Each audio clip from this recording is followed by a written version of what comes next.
आयशा खान एक निडर और बाहिम्मत आईपीएस ऑफिसर थी।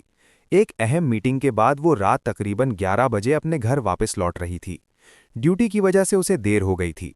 पटना की सुनसान सड़क पर वो अकेली पैदल चल रही थी। चारों तरफ रात का सन्नाटा और अंधेरा फैला हुआ था। चलते चलते जब वो एक वीरान मकाम पर पहुंची तो सड़क के बीच एक बूढ़ा साधु खड़ा नजर आया। जैसे ही उसने रात के इस पहर एक जवान और खूबसूरत लड़की को अपनी तरफ आते देखा, वो बेचैनी से उसका इंतजार करने लगा। अचानक वो साधु आयशा के रास्ते में आ खड़ा हुआ और उसे ऊपर से नीचे तक घूरने लगा। आयशा उसके पास से गुजरकर आगे बढ़ने लगी तो वो उसके पीछे पीछे चलने लगा। आयशा का दिल जोर जोर से धड़कने लगा। अचानक बूढ़े साधु ने पीछे से उसके बाजू पकड़ लिए और बदतमीजी से पूछा कि कहाँ से आ रही हो। आयशा ने खुद को संभालते हुए कहा कि वो एक जरूरी काम से लौट रही है, मगर साधु के चेहरे पर अजीब सा नशा और हवस झलक रही थी। उसने उसके बाल पकड़कर जोर से खींचा और हंसते हुए कहा कि मेरे साथ भी एक मीटिंग कर लो। आयशा को अंदाजा हो गया था कि मामला खतरनाक हो सकता है।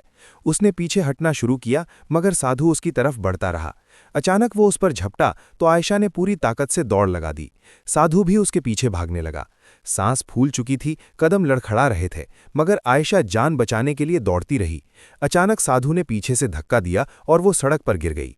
वो करीब आकर उसे अजीब नजरों से देखने लगा। आयशा ने हिम्मत जमा करके उसे जोर से धक्का दिया और उठकर भागने की कोशिश की, मगर साधु ने फिर पकड़ लिया।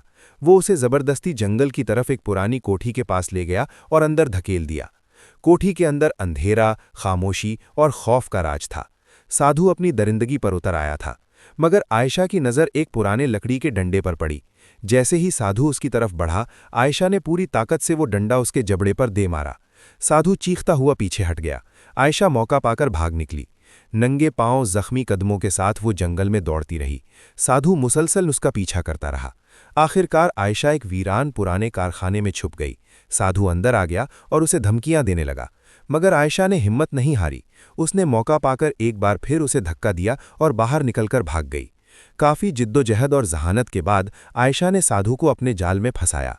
उसने उसके गुरूर में उससे उसके तमाम जराइम का एतराफ़ करवा लिया, जो खुफिया कैमरे में रिकॉर्ड हो चुका था। इसी लम्हे अंधेरे में दो स्याह जीपों की लाइट्स चमकीं। कमांडोज ने आकर साधु को दबोच लिया। अब वो बेबस था, कांप रहा था।